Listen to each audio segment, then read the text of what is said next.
No The return first time we address. heard the That's voice, strange. I thought it was the Who would send TV. this? It It wasn't was here just after yesterday. 1 a.m. My The wife label's Emily blank. had I fallen don't like asleep on the this. couch with a blanket Should we over her open it? legs, Open it? while I was standing in the kitchen pouring another cup of coffee I didn't even need. Our son Noah had finally gone to sleep upstairs in the nursery, and for the first time that night the house was quiet. That's Then the the last baby of the monitor big boxes. Just a I can't short believe we're burst of actually static. leaving. Emily I stirred know. slightly on the It's couch. time. Goodbye, old house. Did he wake up? This. I is walked where into it the was living thrown? room and looked at the Yes, right monitor on there. the table. The screen showed the completely nursery empty. in that grainy But green that's night vision impossible. I view. saw it. Noah We'll was still figure it out. asleep in his crib, his small chest Nursery's rising down and that falling hallway. slowly. When Then a was the voice last time came you through were the in there? speaker. Low, We'll take a male. look. Please stay here. Hey Of there. course. I stopped Thank you. breathing. Emily sat up immediately. What was that? The voice came again, clearer this time. He's awake. Emily grabbed the monitor and stared at the screen. But Noah wasn't awake. He hadn't even moved. The nursery looked completely normal. The curtains were closed, the little elephant stuffed animal was beside him, and the small nightlight near the dresser cast a soft glow across the room. I picked up the monitor and turned the volume higher. Nothing. Just the faint static hiss. Go, go, go. Maybe it picked up anyone another following signal, us? I said. I don't see Emily anyone. looked at me. Keep moving. Another signal? The baby's Like okay. someone else's We're almost monitor? there. I don't know. The Maybe. keys. Get the keys. The explanation sounded Let's weak go. even to me. The baby monitor. The voice had sounded too Still clear, dead. Just go. too close. The I went door. upstairs to Open the check door. the room anyway. Noah was asleep exactly like the monitor showed. The window was locked. The closet door was open and empty. And I even looked under the crib, which felt ridiculous. Everything was normal. When I came back downstairs, Emily was still staring at the monitor. That didn't sound like interference, she said quietly. We ended up unplugging the monitor and restarting it. After that, it worked normally again. Just the quiet sound of the nursery and Noah breathing faintly through the speaker. No voice. By morning, it felt less serious. That's the strange thing about moments like that. In the middle of the night, they feel terrifying, but in daylight, they start to feel almost stupid. What is that? At breakfast, Emily brought it up No, again. it's right there! I don't want to use that Where monitor did it tonight. go? You want me to buy another one? Yes. I promised I would. But that day I worked late, and by the time I got home, I had completely forgotten. And Emily reminded me when I walked through the door, but by then we were both so tired it didn't turn into a fight. Noah had been fussy all evening, and neither of us had slept much the night before. So we used the same monitor again. We moved it into our bedroom instead of the living room. The screen sat on the nightstand while the camera remained in the nursery upstairs. Noah went to sleep around 9. By midnight, we were both asleep. At exactly 2:17 a.m., the static woke me up. I opened my eyes and saw Emily already sitting up in bed staring at the monitor. "Did you hear that?" she whispered. Before I could answer, the speaker crackled again. Then the voice came back, clearer than before. "Don't get up." Emily grabbed my arm instantly. My heart started pounding. The monitor screen still showed Noah asleep in the crib. Yeah, but the voice sounded like it was right beside him. "He likes it in here," the voice said softly. I jumped out of bed and ran into the hallway. Emily called my name behind me, but I was already halfway to the nursery. I threw the door open and turned on the light. Noah immediately woke up and started crying. The room was empty, completely empty. I checked the closet first, then under the crib, then the hallway, then every room upstairs. Emily came in holding Noah while I ran through the house like a madman, checking every door and window. Everything was I locked. can still see Front him. door, back door, windows. The alarm system still armed. No sign anyone had been inside. When I came back upstairs, Emily was standing in the nursery holding Noah against her shoulder. Her face had gone pale. "It said that while he was sleeping," she whispered. I unplugged the monitor immediately. "I'm throwing this thing out." I carried the camera downstairs and dumped it into the garage trash. That night, we brought Noah into Look at our this, room and let on him the sleep monitor. in a portable What is bassinet it? Is the beside baby the okay? bed. The screen is glowing. Neither of us Look. wanted him in the nursery anymore. But the is strangest that? part happened the next day. Around I'm noon, my coming! phone buzzed. Hold on! Unknown number. No message. Just a photo. It was dark and grainy like it had been taken at night. At first, I couldn't tell what it was. Then I felt my stomach drop. It was our house, Specifically the nursery window. The picture had been taken from outside the backyard fence. And inside the room, you could see Noah's crib. And the camera had captured him sleeping inside it. Yet that photo had been taken the night before, when we thought we were alone in the house. Part 2. I stared at the photo on my phone for a long time before I even showed Emily. At first, I kept telling myself it had to be fake. Maybe a prank.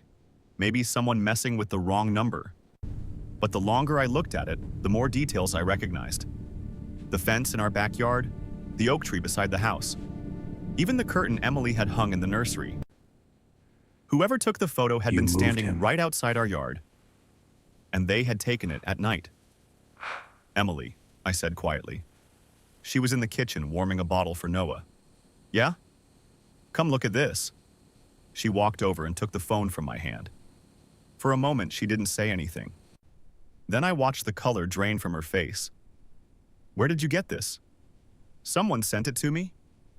Who? I don't know. It's an unknown number. Emily looked back at the photo again. That's the nursery, she said. I know.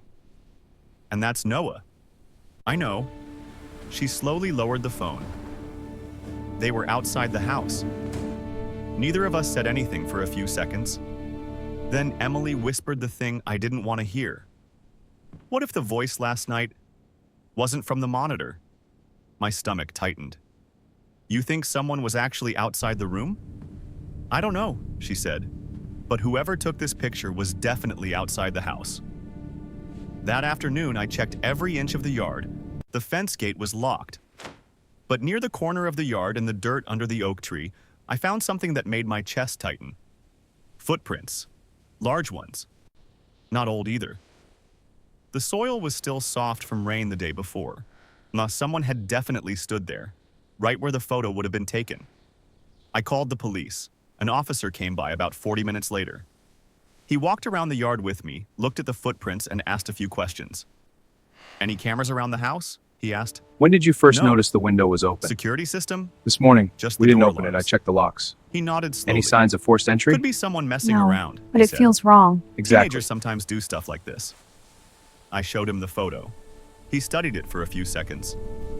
That's definitely your house? Yeah. He handed the phone back. Officer, these footprints weren't here You said yesterday. you got a strange voice I through see. the baby And this is monitor near the too? nursery window? Yes.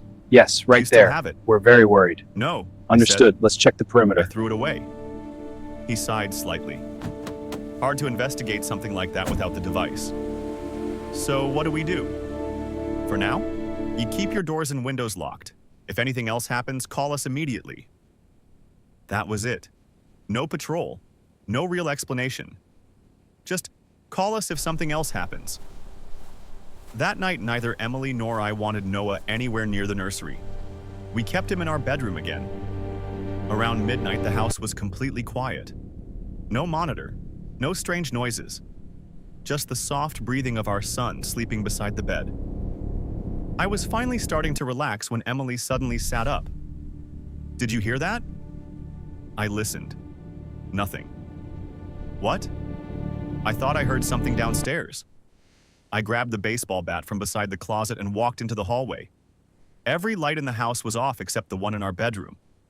The stairs creaked under my feet as I went down slowly. Kitchen, empty. Living room, empty. Front door still locked. Back door locked. I stood there for a minute listening. Nothing. Just the refrigerator humming. I started walking back upstairs when I heard something. A faint crackling sound. Static. For a second, my brain couldn't process it. Then I realized where it was coming from. The garage. I slowly walked through the kitchen and opened the door to the garage. The sound got louder. Static. Crackling. I flipped the light switch. The garage light flickered on. And sitting on the workbench was the baby monitor. The one I had thrown in the trash. The camera unit was lying there, and the screen was on. The nursery appeared in green night vision again. Hello? Is anyone in My here? heart stopped. The camera was showing the crib, but Noah wasn't in it. I hear the Because baby. Noah I'm was coming. upstairs in our bedroom. The speaker crackled. Then the voice came back, new clearer than ever. You moved him. I couldn't breathe. The voice sounded calm, almost disappointed. You weren't supposed to do that. The monitor crackled again, and then the voice whispered something that made my blood run cold. I can still see him. Part 3, Don't get final. up. For a moment, I just stood there in the garage staring at the monitor. My brain refused to catch up with what I was seeing. The camera was showing the nursery upstairs, but the crib was empty, and the voice had just said it could still see my son. I grabbed the monitor off the workbench so fast it almost slipped from my hands. You moved him, the voice repeated. My heart was pounding so hard I could hear it in my ears. I ran back into the house and up the stairs 2 at a time. Emily was standing in the hallway holding Noah against her chest. "What's wrong?" she asked. I didn't answer. I just held up the monitor. Shh, it's The okay, screen buddy. still showed the nursery. What's Empty wrong? crib, Please, just tell me. Nightlight glowing. Emily's face Oh went God, pale. please stop crying. I threw that away, she whispered. So did I. Then the speaker crackled again. Yes, and the voice came back. "You shouldn't have done that," Emily gasped. "That's the same voice." I slowly turned the monitor around so the camera lens faced the hallway. For a second, nothing happened. Then the speaker popped with static. The voice laughed softly. "You think that matters?" A chill ran down my spine. "Who are you?" I said. The voice didn't answer. Instead, the monitor screen suddenly flickered. The nursery camera view disappeared. For a split second, the screen went black. Then it came back on. I But don't it want to wasn't use the showing the baby nursery monitor anymore. again. It was showing Last our night hallway, was too much. the exact hallway we were standing I in. just want to keep her close. Emily grabbed my arm. No more monitors. How is it doing that? I heard it again last The night angle was on wrong, the though. monitor. What The did it image say looked this like time? it was being filmed from Just low that to the same ground, whisper. It's near the unsettling. floor. We have to check Then the slowly, monitor. the camera angle began moving, or like someone was holding it, walking. The hallway on the screen moved closer, closer, closer, toward us. My stomach dropped. The voice whispered again. "See?" Emily stepped backward. "That's impossible." The screen now showed Did you the hear that hallway voice on wall, the monitor? the family photos, Yes, it didn't the sound door like to the our baby. bedroom. It was like a Everything whisper. exactly as it looked So in real life. strange. I'm worried. But We from should the check. other side of the hallway, like someone was standing there. Is watching everything us. okay? I Then don't know. suddenly the bedroom door behind us monitor's on. creaked open. Emily It's turned around glowing. instantly. What but does the it room was mean? empty. No one there. No movement. The monitor speaker crackled again. "Turn around." My entire body locked up. Slowly, I looked back down at the monitor screen. The camera had stopped moving. The image now showed Emily and me standing in the hallway, holding Noah. Exactly like we were, or like the monitor was watching us. But there was one problem. In the image, there was someone standing behind us, tall, thin, head tilted sideways, face stretched into a wide, unnatural smile. Emily must have seen it too because she screamed. I spun around, nothing. The hallway was empty, completely empty, but the monitor screen still showed it standing there, right behind us. The voice spoke one final time, soft, satisfied. "I told you." The image suddenly filled with static. Then the screen went black. The monitor shut off. Emily and I didn't say a word. We grabbed Noah, our keys, and left the house within He's 5 awake. minutes. We didn't pack anything. We didn't turn off the lights. We just left. That night, we stayed in a hotel across town. The next morning, I went back to the house with 2 police officers. The monitor was gone. Not broken, not damaged, just gone. The trash bin in the garage was empty. No wires, no camera, nothing. We moved out 3 days later, and for a while, nothing strange happened again, until about 2 months later. I was at work when Emily called me. Her voice sounded tight. "Jake, what's wrong? We got something in the mail." "What?" She hesitated. "A package." "From who?" "There's no return address." When I got home, she was sitting at the kitchen table with the box. We opened it together. Inside was a small object wrapped in black paper. I already knew what it was before I unwrapped it. The baby monitor camera. The exact same one I threw away. Emily whispered, "How?" Then I noticed something.